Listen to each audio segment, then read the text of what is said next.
Two elections too late. Twitter permanently banning Donald Trump's account, Facebook suspending it through Inauguration Day, and other social media jumping on the bandwagon of curbing false claims of a stolen election. For 4 years, the U.S. president's been spreading disinformation from the Oval Office. His followers loudly broadcast on various platforms that they were going to march on the Capitol, and, well, they did. It is now now too late for big tech to announce that it is self-regulating? Whose job is it to define and enforce what is beyond the boundaries of free speech? If Europe continues to play by U.S. rules on the matter, could the same scenes unfold here? And is it too much to believe in platforms that all sides can trust, where ideas and opinions can be exchanged with civility beyond that echo chamber of one's like-minded virtual tribe? If not, well, what future for democracy? Today in the France 24 debate, we're asking if social media are a law unto themselves. And joining us, sociologist Jen Schrady of the French Political Science Institute, Sciences Po, author of The Revolution That Wasn't: How Digital Activism Favors Conservatives. Thanks for joining us. Happy to. Happy New Year. Happy New Year as well to Edward Onsuego Jr., who joins us from Washington, staff writer at Vice's Motherboard website. Thanks for having me. Also in the U.S. Capitol, Matthew Feeney, director of the Project on Emerging Technologies at the Cato Institute think tank. Thanks for joining us. Thanks for having me. And from New York City, Stephen Brill, CEO of the disinformation monitoring service NewsGuard. Welcome to the show. The France 24 debate on Facebook and Twitter, hashtag F24debate. Let's start with the latest. Trump supporters planning a protest outside the headquarters of Twitter in San Francisco this Monday. Twitter, whose shares fell 11% at the opening bell after permanently suspending Donald Trump's account. Ellen Gainsford has more. He's been the social media president, relying on Twitter in particular to speak directly to his base. But now many of the tech giants are pulling the plug on Donald Trump. Moves that raise questions about free speech and the unregulated power these platforms hold. France's Minister of the Economy has criticized their influence. Ce qui me choque, c'est que ce soit Twitter qui ferme. Parce que la régulation des gens du numérique ne peut pas se faire par l'oligarchie numérique elle-même. L'oligarchie digitale est une des menaces qui pèsent sur les États et sur les démocraties. German Chancellor Angela Merkel joined the chorus of disapproval this Monday, stressing the importance of free expression through her spokesperson. Grundrecht auf Meinungsfreiheit ist ein Grundrecht von elementarer Bedeutung. Und in dieses Grundrecht kann eingegriffen werden, aber entlang der Gesetze und innerhalb des Rahmens, den der Gesetzgeber definiert, nicht nach dem Beschluss der Unternehmensführung von Social-Media-Plattformen. Facebook has locked Trump's profile indefinitely, while Twitter has closed his account. Both companies cite fears of further violence as the primary motivating factor. Many of the president's supporters have turned to alternative platforms, which claim to act without censorship. One high-profile example, Parler, has now itself been booted off Apple, Google, and Amazon for refusing to moderate content. Its CEO says the tech giants are trying to crush their competition. Meanwhile, it hasn't escaped commentators that the GAFA companies chose to act against Trump on the same day they realize that going forward, they be overseen by a new Democrat-controlled Congress. Jen Schrady, let's proceed in order here. Was Twitter right to ban Donald Trump? Twitter should have banned Donald Trump years ago. And absolutely, it was the right call. But if we think about the timing, yes, it was right after the siege, the attack at the Capitol, but it's also just a few weeks before Trump is leaving office, right? And rather than having favor with Trump, now they're trying to switch allegiances to the Biden administration. What do you think of the language we heard in that report used by the French finance minister, talking about the digital oligarchy deciding what gets banned and what doesn't? Absolutely. Right now, if the 10 richest people in the world, again, was just announced who are the billionaires, and it's mostly these tech leaders. And they do operate like a state. And for us to rely on the whims of big tech and these leaders for communicating information for our democracy is extremely problematic. Matthew Feeney, do you agree? I agree that the issue raises all kinds of questions about technology power, although I don't think that these companies are anything like a state necessarily. They certainly have a big influence on our lives, but Twitter and Facebook cannot pass laws or arrest me. I do think that these companies were just waiting for an excuse to boot Donald Trump. They were constantly in the last couple of years trying to figure out this balance between allowing a prominent person onto a platform designed to connect people and also trying to moderate their content in a way that's consistent with their values. But I do think that last week with the storming of the Capitol really was the straw that broke the camel's back, and I'm not surprised that they took the decision they did.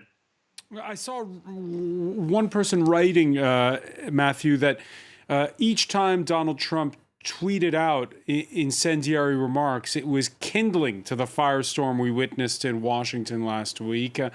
Again, whose job is it to put a curb on that? Well, the companies have a job to do themselves, which is, Twitter and Facebook and every other company engaged in social media is allowed to decide what its values are and who is consistent with them. The president of the United States is a very powerful person, but he does not have a right to a Twitter account or a Facebook account.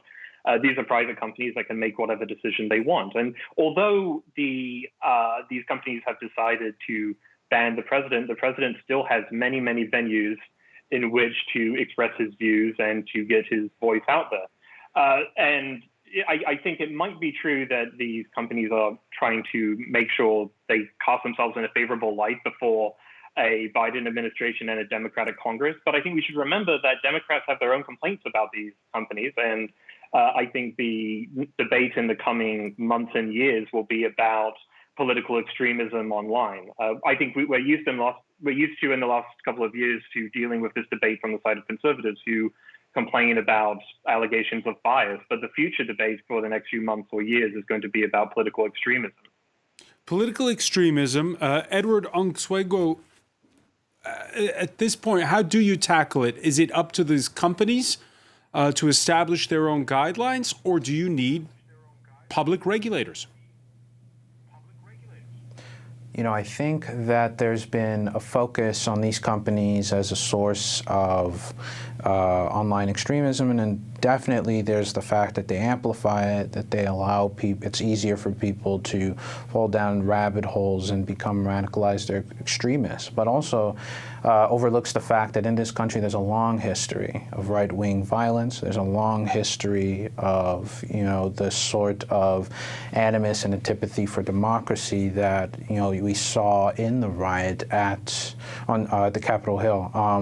And we can do smart bureaucratic technological fixes for content moderation or for, upholding standards to make sure that, certain types of, inflammatory, inciting, remarks aren't made. But at the end of the day, this is also a country that, has only really been committed to democracy for 55 years. There's a very strong connection between that and the fact that, those people were there to, disrupt the certification of an election, right? If we don't see the connection there between the long history of, mobs that have tried to use terror to deter people from participating in democracy in this country and what happened on, the 6th, then we're going to lose sight of, a real way to diagnose and treat the problem that sits at the center of the society. The point is, though, this might be a fringe group or not, but what is certain is that with social media, Edward, it's very easy for them to organize. Yeah, it's easy to organize, but I think that, this was the case that, they were not the first to organize, and that social media is not the only way that these groups have organized before. Again, this country is a long history of, mobs that have organized to, either because it was legal or state sanctioned, terrorize, black voters, terrorize brown voters, terrorize indigenous people. Social media definitely plays a role in amplifying and connecting and building networks. but that this is a tradition in the country. And until we seriously think about, the other ways in which the culture generates and, regenerates and keeps rebuilding, this antipathy towards that sort of democracy, right? We're not going to be able to treat it. We can fix social media or try to fix it, but again, Twitter is only 22% of American adults are using it, and most of them are not using it regularly. There is a whole wealth of organizations, companies, networks that create culture and constantly create feedback loops that are then propagated and mediated through the social media networks that we should also pay attention to. Monopolies in cable, monopolies in television, in radio. There are other ways in which people do get pulled into that are dominated by right-wing politics as well, and structure what we see and how we see it. Jen Trady, forgive me for rolling out the corny line. The medium is the message. I know it's, but in this case, Edward is saying it's not the case. That don't look at that. Look at the history of institutionalized racism and violence in the U.S. Edward's absolutely right. There have been communication tools for every social movement, collective action, white supremacist organizing in history. So in many ways, the internet is not new in this regard. It enables faster, quicker communication, but the reality is another dozen platforms could be banned, or Trump or other right-wing activists could be banned from these platforms, and they'll continue to meet and organize. It's tricky because I think it's important not to think of the people who attacked the Capitol or right-wing conservatives as a mob or random individuals who are just injecting themselves with misinformation on a very individual level, just following their fearless leader. The reality is that these are organized groups of people, and they're organizing offline. And of course, these online tools are essential. But as I talk about in my book, there is this really strong connection between the high level of organization and coordination with these groups and this vast conservative media ecosystem. Vast conservative media ecosystem. So if they're able to organize offline, again, it's the question of, is it a problem of white extremism in this case, or is it a problem with social media that Joe Biden has to deal with on day one? It is primarily a structural problem. I'm a sociologist, so I think of things much more broadly. And fixing or tweaking or regulating these tech companies, while important and essential, is not going to fix the ultimate problem of these far-right activists, to be quite frank, who are continuing to organize and will continue after what happened last Wednesday. They're already planning more events coming up, and even within the Biden administration. All right, and we've seen that it shouldn't be too hard arresting many of those who stormed to the Capitol, thanks to social media. For instance, you could say, meet Richard Barnett, the 60-year-old from Arkansas, arrested Friday after sitting in the House Speaker's chair. Charges include stealing mail from her office. He reportedly boasted on Facebook about dying a violent death. And speaking of Facebook, the West Virginia Republican state delegate who live streamed his own rush on the Capitol has now since resigned and been charged as well. Matthew Feeney, when you hear that, you think, oh, this is signs that, the digital age can be a force for good, or like Jen was saying, it just means that next time they'll take it offline. When I hear stories like what you just mentioned, actually, my overwhelming thought is how privileged I think a lot of these people must have felt that they could live stream themselves committing crimes, and I guess being oblivious to the fact that there were going to be repercussions for what they were doing. And it's true that you can use social media to gather evidence for sure, but I think we should keep in mind where I think real culpability here lies, which is the President of the United States has had numerous opportunities over the last couple of years to distance himself and to put down support for these conspiracy theorists such as QAnon and to put an end to this kind of violence, or at least put an end to the calling of it. And I think that we can debate about social media and the role of social media, but I think ultimately this is a problem with the kind of people that end up in power oftentimes. In the United States, this conversation is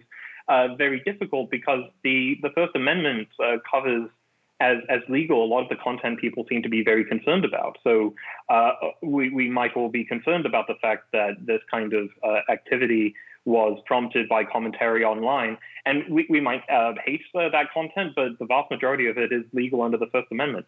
Hate speech is not a legal category in this country, and that's not going to change anytime soon. So I think we shouldn't miss the forest for the trees here.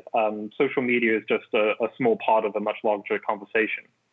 A much larger conversation, nonetheless. No print newspaper can write up how to storm the Capitol the day before. Well, I don't know. I mean, I think it would be a bad business decision, but printing material about how people could commit crimes. I'm not a lawyer, but it doesn't sound to me obviously illegal in the United States. But that oftentimes isn't even the kind of content people are complaining about. It's not just the explicit calling for crime, but the kind of rhetoric that inspires people to storm the Capitol building, which is, to insinuate falsely that the election was stolen, that Mike Pence has a chance to overturn the election. That's the kind of commentary that I think has people very concerned. We might have concerns about it, but it is legal. Matthew, mentioning there the First Amendment, and here in Europe, we've had to play by U.S. rules when it comes to all of this. When we come back, we'll ask about that and about whether or not Europe can, take the lead in trying to shape a response to what's going on. Stay with us. You're watching the France 24 debate.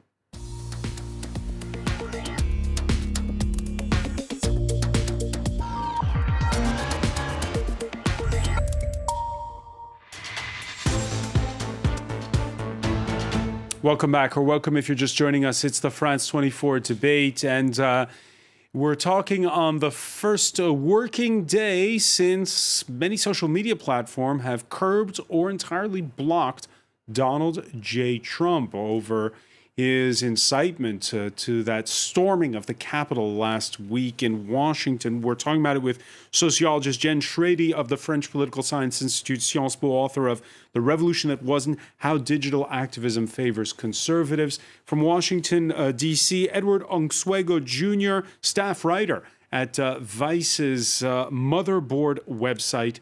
And also in the U.S. Capitol is Matthew Feeney, director of the Project on Emerging Technologies at the Cato Institute think tank.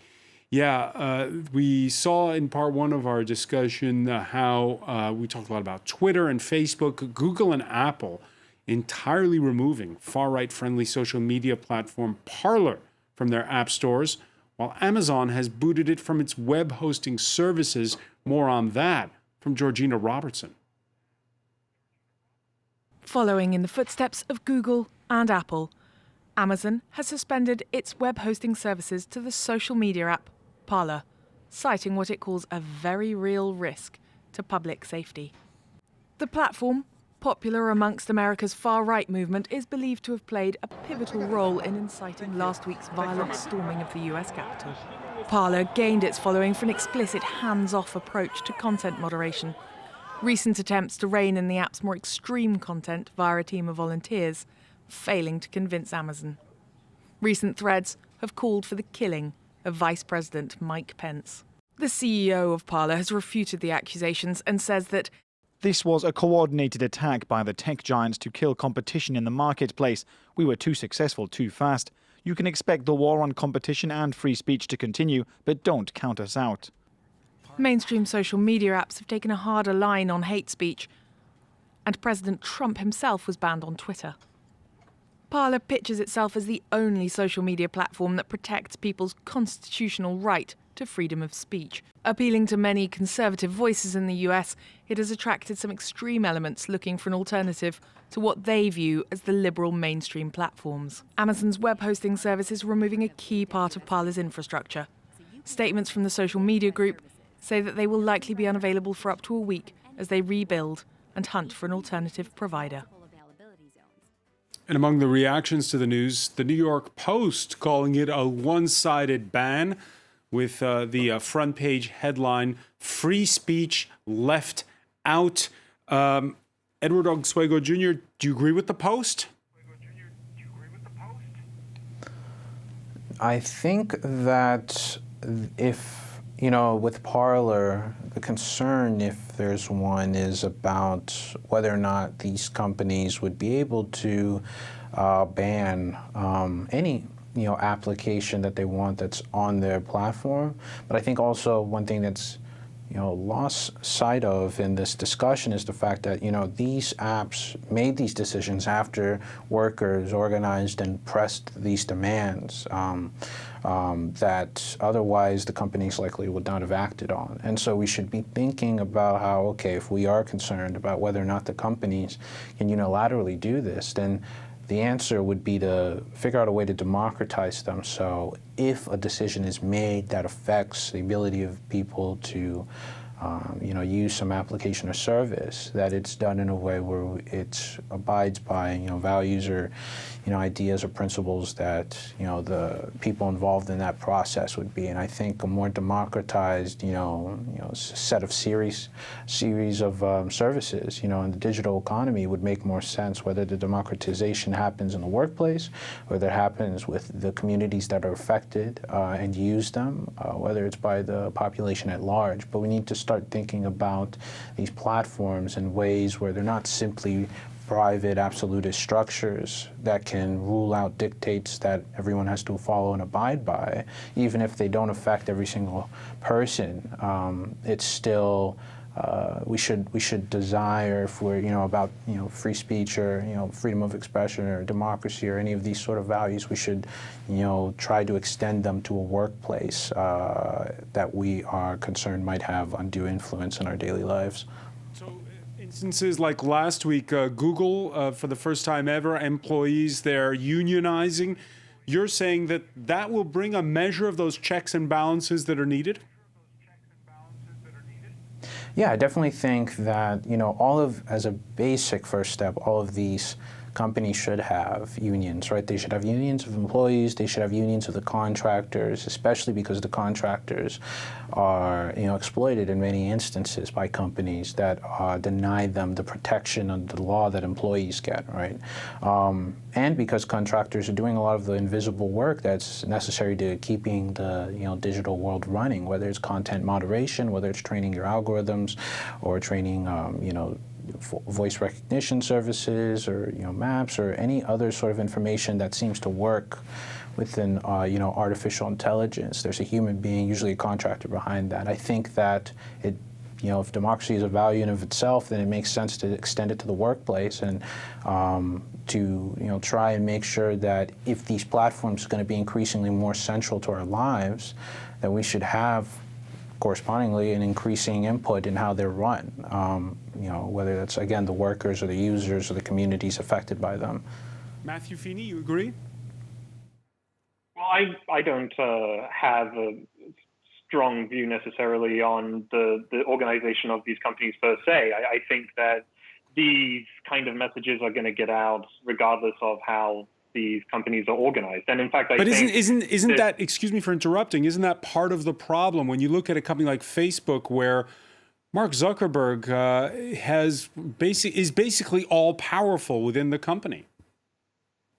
Well, that might be true, but that no one is forced to have a Facebook account, and a lot of people, especially in the conservative wing, I imagine, are probably going to be moving away from that service. And there are a lot of decentralized social media alternatives to Twitter, to Facebook, and YouTube. So I don't, even if you have the most popular services engaging in different labor reforms, I don't see that hampering the spread of the kind of content people are concerned about. The fact is that there is a market for this kind of commentary, and as long as the internet continues to work as we're used to it working, there'll be a venue for this kind of speech, unless it's made illegal, but that's not going to happen. So we need to think of ways, I think, beyond these networks to deal with the problem. Jen Trady, you agree the onus is not on the owners of these companies or the way they're organized, it's on the consumer. Look, it's not the case that we can just choose not to participate in these massive digital communication corporations, right? Especially during this pandemic, we've relied more and more on a variety of platforms. Facebook owns WhatsApp and Instagram. And just as an example, my daughter's teacher coordinates now during the pandemic with a WhatsApp group, right? There are so many ways that all these tech companies really require us to participate. And it's really difficult not to have participation with these tech companies. So it's really one of those situations where, again, I agree with Edward, not only unionization of these tech companies, but also we need to break them up. We need much more, deregulation or breaking up of these companies. Right now, it's just epic how much both Google and Facebook own within the tech world right now. And all right, so let me just show you, while much has been made of Twitter these past 48 hours because they've permanently banned Donald Trump, there's Donald Trump's Facebook page only temporarily suspended. And we have seen the last few days a sea of users flock from its messaging service WhatsApp to a rival, Signal, and that's prompted a dig from Twitter's founder, Jack Dorsey.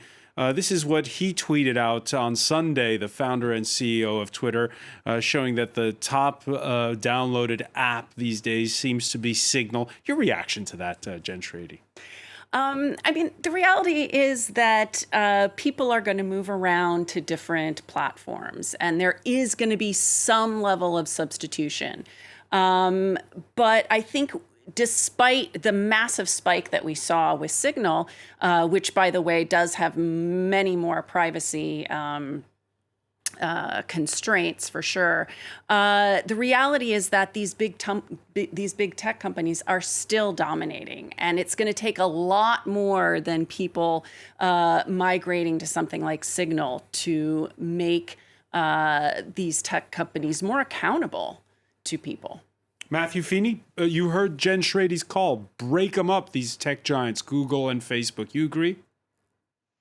I don't agree, mostly because I view these companies as competitors. I don't really see an antitrust angle to this debate, really. I also don't think that we should ignore the fact that people do leave and join these services all the time. And people have mentioned Signal, but there's also Status and Wire. Years and years ago, people were talking about the dominance of MySpace. Today, I think it's fair to say Facebook has a reputation for older people, and younger people aren't adapting to it as much. And you have other sites like TikTok coming along. So I think there is a healthy competition in the space. And these companies, I think, are in a lose-lose situation here. They're facing backlash from the right, who view them as a anti-conservative set of institutions, and they have backlash from the left, who view them as institutions that actually promote this kind of commentary. And in response, I think you're going to see what economists have talked about for a while as regulatory capture, which is when these companies view regulation as inevitable, they'll position themselves to be best placed to comply. So I do worry that responses to action like we saw last week will actually entrench these companies in the market, because they are, let's not forget, they're not powerful just in the economy, but also in our politics. They've got many lobbyists working for them up on Capitol Hill. And I want to make sure that there's a market environment where someone with a better idea than Google or Facebook can compete. And I do worry that action against these companies will have the opposite effect.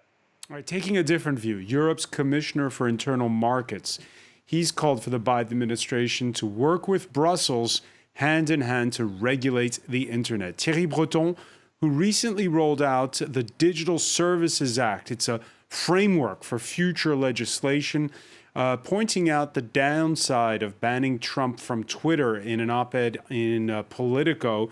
There he says, the fact that a CEO can pull the plug on the President of the United States loudspeaker without any checks and balances is perplexing. It is not only confirmation of the power of these platforms, but it also displays deep weaknesses in the way our society is organized in the digital space. Edward Onsegwa Jr., your reaction? Yeah, I think that, with how things are moving right now, some moves or more opportunities are available in Europe if they're willing to take the, aggressive antitrust action against these companies while the United States tries to catch up. Because at the end of the day, I do think that with social media, but also more generally with the digital economy, we should be thinking more about what role we want for various, platforms or the goods and services that we want. And I think up until now, the strategy has been to allow them to haphazardly emerge out of competition or out of being well capitalized by investors, instead of doing some planning. I think that if we have a conversation about what type of purposes we want specific platforms to be used for or not be used for, that would make more sense than believing in simply allowing for a fair level playing ground, because as we've seen, we don't have the rules for that, we don't have the regulatory apparatus for that. They have way too much power, way too much influence in the administrative state and also in the larger market itself, and are able to distort outcomes. They're able to collude with one another. I'm not convinced that competition is the right way to go about it for platforms that are proving to be more essential to people's lives. But then the question emerges, what are we going to do? Are we going to decide to socialize them, or municipalize them? Are we going to nationalize them? Are we going to simply just break them up and keep trying to have a cap on how large they can get before we break them up again? Some experimentation is warranted here, but also the understanding that there need to be larger structural reforms that go beyond our current understanding and practice for how to handle concentrations of private power in politics and also in the market. What do you mean by structural reforms? I think that they're just, in general, I just think that there needs to be discussion or experimentation with whether or not we want, to have a firm, a private firm, for example, controlling communication in one way or another, controlling the provision of some good or service, or whether or not we want to either socialize it and have it completely be worker-owned, or if we want to have it instead be municipalized and run by a locality, or if we want it to be, in some way or form run by a larger government, or, or by the the national or federal government. I mean, already states intervene to structure markets in specific ways. I mean, they have to allow for players in any individual industry to interact with one another. And I don't see it as a giant leap to then say, well, we can have intervention in a way to structure it so that whether it's Twitter, or Facebook, or some other platform that's outside of social media, maybe a labor platform, maybe some other good or service provider, we have decided it's going to play this role, and we're going to step in to mandate, it does this or that, it provides a service at this or that price, or is owned in this or that way, or is able to act within, these narrow confines, instead of saying we'll leave it out to the market and they can compete with each other, and, whichever outcome comes out of that process is the optimal one or the efficient one. Jen Schrady, in a word, will reform come from Europe or the United States? Europe has definitely been the leader of reform. I think there's no doubt. However, there are 48 states that have now filed antitrust suits against big tech, and but it's more than what needs to be done globally. Which again, this is a global issue. It's also what needs to be done locally, right? We need more funding, especially in the United States, to local diverse news.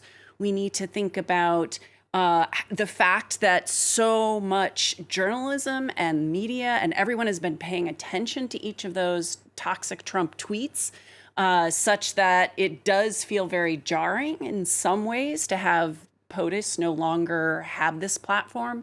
That shouldn't have been there in the first place. We need much more democratic media setup. We also need regulation around kind of the toxic and racialized algorithms that are out there with these tech companies. There needs to be a lot more regulation about this content that is very profit generating, that really... Their business model, if correct me if I'm wrong, is keep you in front of your screen as long as possible. Absolutely, absolutely. And the algorithm keeps changing, and it's a black box, and no one knows, or very few people know exactly what it is.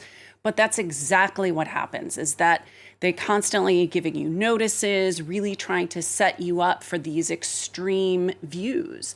And really siloing the country and the world into these different ideological camps. All right, last Wednesday, when rioters were storming the Capitol, the president-elect took to mainstream media to urge the outgoing president to also take to mainstream media.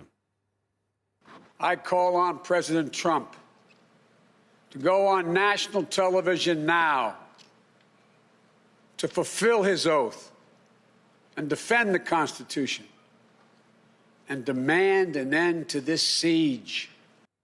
Of course, Donald Trump did not go on national television. He instead issued a video message, Jen, over Twitter. When you hear Joe Biden say that, does he sound like he's behind the times or that he's ahead of the curve?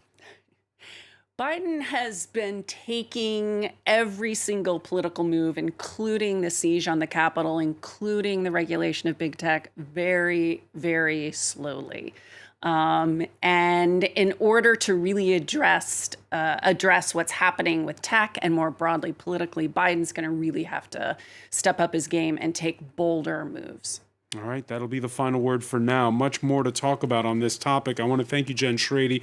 I want to thank Edward Odswengo Jr. for joining us from Washington. Same for Matthew Feeney, who's also in the U.S. Capitol. Thank you for being with us here in the France 24 debate.